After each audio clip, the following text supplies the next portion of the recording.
Ela aparecia todas as noites. Não importava se a chuva caía como navalha sobre a floresta, se os trovões rasgavam o céu em fúria ou se o silêncio da madrugada era tão profundo que fazia os corações hesitarem. Sempre no mesmo horário. Pouco depois das 9, uma sombra deslizava entre as árvores. Atravessava a clareira, passava pelo galinheiro sem assustar uma única ave e parava diante da casa de palafita erguida à beira do rio. Sentada na varanda, uma menina de cabelos muito pretos e olhos cinzentos esperava. Aurora tinha apenas 10 anos, mas já conhecia a linguagem da ausência como poucas crianças. Desde que seu pai desaparecera no rio Amazonas, havia um vazio em seu peito que nem a mãe conseguia alcançar. A casa ficava numa vila isolada no coração da floresta, cercada por densa mata e histórias sussurradas ao vento. E naquela noite, como em tantas outras, Aurora observava a aproximação da criatura que desafiava todas as explicações.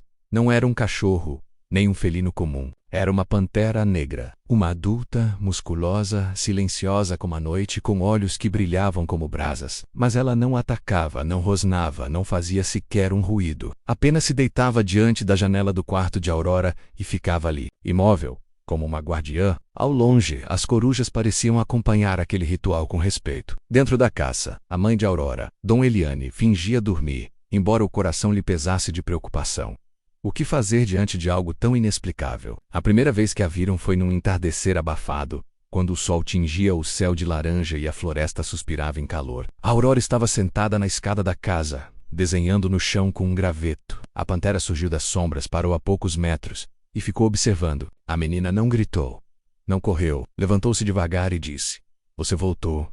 Desde então, noite após noite, a cena se repetia. Os vizinhos começaram a cochichar. Uns diziam que era feitiçaria. Outros, que o espírito do pai de Aurora havia voltado na forma daquele animal. Mas ninguém conseguia entender o porquê daquela presença constante e calma. Até que, como num sussurro vindo do passado, a verdade começou a emergir.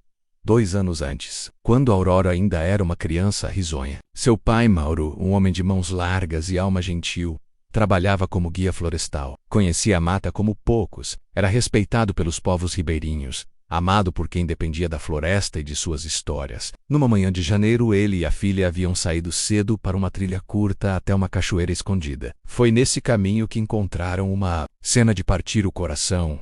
Uma filhote de pantera, sozinha, fraca, com um dos olhos parcialmente fechado por uma ferida. Os rastros, ao redor, contavam uma história cruel, menos a mãe, fora batida por caçadores. Aurora se ajoelhou diante da filhote. Tocou-lhe o focinho com doçura e disse ao pai: "Ela está com medo, como eu fiquei quando mamãe ficou doente." Mauro hesitou. Sabia que era arriscado, mas não conseguiu negar aquele pedido. Levaram a pantera para casa, em segredo chameramena de Noa. Durante meses, cuidaram dela com paciência. Aurora dividia frutas, panos quentes e canções inventadas. Mauro ensinava como não humanizá-la demais. "Ela é da floresta, minha filha. Está apenas nos visitando." Quando Noa recuperou a força, Mauro a levou de barco até uma reserva protegida, a mais de 80 quilômetros dali. Aurora chorou, mas entendeu. "Ela vai voltar?" perguntou. Mauro respondeu apenas: "Se um dia ela lembrar, talvez." 2 meses depois, Mauro desapareceu. Seu barco foi encontrado virado entre troncos. As correntes do rio engoliram qualquer pista. O corpo nunca foi achado. A Aurora parou de sorrir. O mundo perdeu as cores. Então, no exato aniversário da morte de Mauro, a pantera voltou, aos poucos. Os adultos começaram a notar que a pantera tinha uma cicatriz no lado direito do rosto. O mesmo lado onde a filhote havia tido a infecção. Não era outra. Era Noa, a mesma pantera de 2 anos antes. Mas por quê? Por que ela havia retornado agora? E por que todas as noites, sem falhar, repetia o mesmo gesto? A resposta começaria a se desenhar quando a Aurora revelou algo que ninguém sabia. Um velho diário que ela guardava sob o assoalho do quarto. Nele havia anotações sobre Noa, desenhos da pantera, registros de datas, falas do pai e uma frase escrita com letra trêmula. Ela me prometeu que não ia esquecer. Ela aparecia todas as noites. Não importava se a chuva caía como navalha sobre a floresta, se os trovões rasgavam o céu em fúria ou se o silêncio da madrugada era tão profundo que fazia os corações hesitarem. Sempre no mesmo horário. Pouco depois das 9, uma sombra deslizava entre as árvores, atravessava a clareira, passava pelo galinheiro sem assustar uma única ave e parava diante da casa de palafita erguida à beira do rio. Ali, sentada na varanda, uma menina de cabelos muito pretos e olhos cinzentos esperava. Aurora tinha apenas 10 anos, mas já conhecia a linguagem da ausência como poucas crianças. Desde que seu pai desaparecera no rio Amazonas, havia um vazio em seu peito que nem a mãe conseguia alcançar. A casa ficava numa vila isolada no coração da floresta, cercada por densa mata e histórias sussurradas ao vento. E naquela noite, como em tantas outras, Aurora observava a aproximação da criatura que desafiava todas as explicações. Não era um cachorro, nem um felino comum. Era uma pantera negra, uma adulta musculosa, silenciosa como a noite, com olhos que brilhavam como brasas, mas ela não atacava, não rosnava, não fazia sequer um ruído. Apenas se deitava diante da janela do quarto de Aurora e ficava ali, imóvel, como uma guardiã. Ao longe, as corujas pareciam acompanhar aquele ritual com respeito. Dentro da casa, a mãe de Aurora, Dom Eliane, fingia dormir, embora o coração lhe pesasse de preocupação. O que fazer diante de algo tão inexplicável? A primeira vez que a viram foi num entardecer abafado, quando o sol tingia o céu de laranja e a floresta suspirava em calor. Aurora estava sentada na escada da casa, desenhando no chão com um graveto. A pantera surgiu das sombras, parou a poucos metros e ficou observando. A menina não gritou, não correu. Levantou-se devagar e disse: "Você voltou." Desde então, noite após noite, a cena se repetia. Os vizinhos começaram a cochichar. Uns diziam que era feitiçaria. Outros, que o espírito do pai de Aurora havia voltado na forma daquele animal. Mas ninguém conseguia entender o porquê daquela presença constante e calma. Até que, como num sussurro vindo do passado, a verdade começou a emergir 2 anos antes, quando a Aurora ainda era uma criança risonha. Seu pai, Mauro, um homem de mãos largas e alma gentil, trabalhava como guia florestal. Conhecia a mata como poucos. Era respeitado pelos povos ribeirinhos, amado por quem dependia da floresta e de suas histórias. Numa manhã de janeiro, ele e a filha haviam saído cedo para uma trilha curta até uma cachoeira escondida. Foi nesse caminho que encontraram uma cena de partir o coração. Uma filhote de pantera, sozinha, fraca, com um dos olhos parcialmente fechado por uma ferida. Os rastros ao redor contavam uma história cruel, menos a mãe, fora abatida por caçadores. A Aurora se ajoelhou diante da filhote, tocou-lhe o focinho com doçura e disse ao pai: "Ela está com medo, como eu fiquei quando mamãe ficou doente." Mauro hesitou. Sabia que era arriscado, mas não conseguiu negar aquele pedido. Levaram a pantera para casa, em segredo chamaram-na de Noa. Durante meses, cuidaram dela com paciência. Aurora dividia frutas, panos quentes e canções inventadas. Mauro ensinava como não humanizá-la demais. "Ela é da floresta, minha filha. Está apenas nos visitando." Quando Noa recuperou a força, Mauro a levou de barco até uma reserva protegida, a mais de 80 quilômetros dali. Aurora chorou, mas entendeu. "Ela vai voltar?" perguntou. Mauro respondeu apenas: "Se um dia ela lembrar, talvez." 2 meses depois, Mauro desapareceu. Seu barco foi encontrado virado entre troncos. As correntes do rio engoliram qualquer pista. O corpo nunca foi achado. Aurora parou de sorrir. O mundo perdeu as cores. E então, no exato aniversário da morte de Mauro, a pantera voltou. Aos poucos, os adultos começaram a notar que a pantera tinha uma cicatriz no lado direito do rosto. O mesmo lado onde a filhote havia tido a infecção. Não era outra. Era Noa, a mesma pantera de 2 anos antes. Mas por quê? Por que ela havia retornado agora? E por que, todas as noites, sem falhar, repetia o mesmo gesto? A resposta começaria a se desenhar quando a Aurora revelou algo que ninguém sabia. Um velho diário que ela guardava sob o assoalho do quarto. Nele havia anotações sobre Noa, desenhos da pantera, registros de datas, falas do pai, e uma frase escrita com letra trêmula. Ela me prometeu que não ia esquecer. O abrigo improvisado, construído às pressas nos fundos da base de monitoramento, tornara-se um santuário silencioso. Ao redor do cercado de tela reforçada, Laís organizava os turnos de cuidado. Rafael fazia anotações detalhadas e os veterinários aplicavam antibióticos potentes. Mas era Aurora quem mais permanecia ali. A menina chegava cedo, sentava-se numa cadeira de plástico e começava a ler em voz alta. Lia trechos do diário, contava as histórias que o pai costumava narrar, cantava canções inventadas à beira do rio. Às vezes apenas observava Noa dormir. No 3º dia, um dos veterinários alertou. A infecção estava avançando. A pata traseira havia começado a necrosar. A única chance de sobrevivência era o transporte imediato para o centro de reabilitação da capital. Mas havia um problema.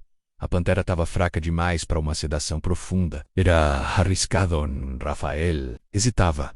A equipe técnica era contra. Mas naquela noite algo quebrou o impasse. Quando Aurora se aproximou da cerca para mais uma despedida antes do procedimento, Noah, mesmo fraca, levantou a cabeça. Arrastou-se até a menina e encostou o focinho na grade. Aurora esticou a mão.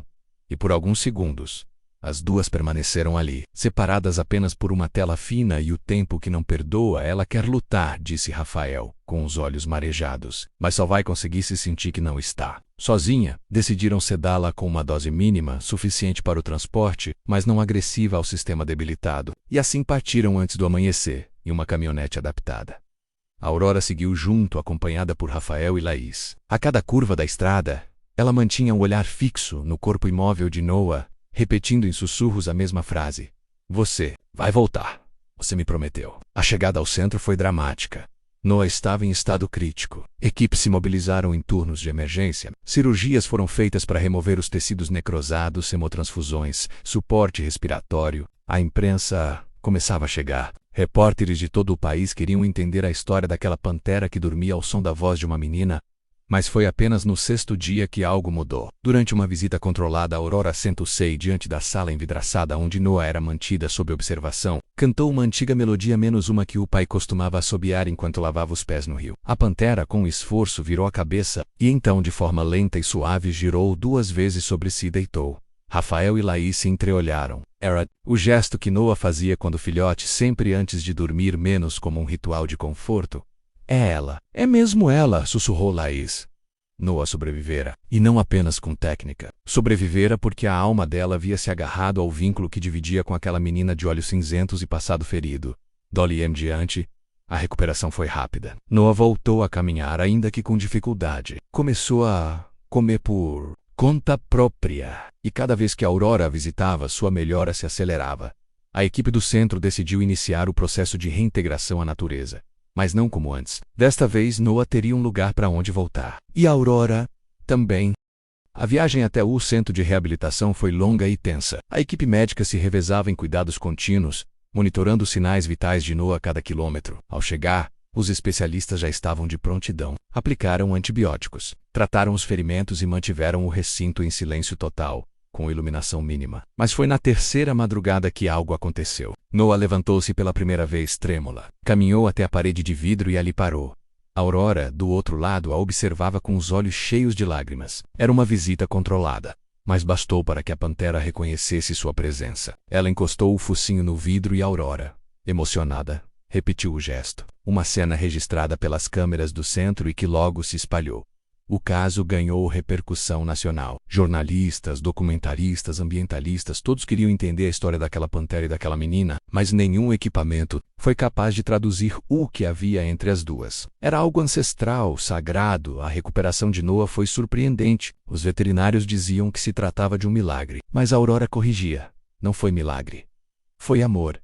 Foi promessa. Rafael, Laís e Dom Eliane uniram forças com organizações não governamentais e com o governo estadual. Um projeto de santuário foi aprovado, em tempo recorde. Uma área preservada, com mata densa, córregos e monitoramento constante, seria criada a poucos quilômetros da vila, onde tudo começara. O lugar recebeu o nome de Reserva Mauro, em homenagem ao pai que ensinara a filha a ouvir o silêncio da floresta. Meses depois, Noah foi transferida para o santuário. Ainda havia cicatrizes, mas ela caminhava com firmeza. Em sua primeira noite ali, como por instinto, ela seguiu até um ponto elevado da clareira e se deitou olhando para o norte, menos na direção da casa de Aurora. Por sua vez, transformou-se e a menina, silenciada pelo luto, agora falava para escolas, recebia visitas na reserva, contava sua história com doçura e firmeza. Criou um projeto chamado Promessa Selvagem, que incentivava outras crianças a conhecerem e protegerem os animais da floresta. Todos os meses, na noite de lua cheia, Noah deixava suas pegadas nos arredores da antiga casa. Não se aproximava demais, mas sua presença era percebida. A Aurora, então com 13 anos, esperava sempre com o diário aberto e o coração em paz. Sabia que mesmo em silêncio, Noah nunca deixaria de voltar. Certa vez, perguntaram a ela se acreditava que a pantera tinha a alma do pai. Ela sorriu e respondeu: talvez não seja sobre alma, nem sobre reencarnação. Talvez seja só sobre amor, e amor, quando é verdadeiro, encontra caminhos.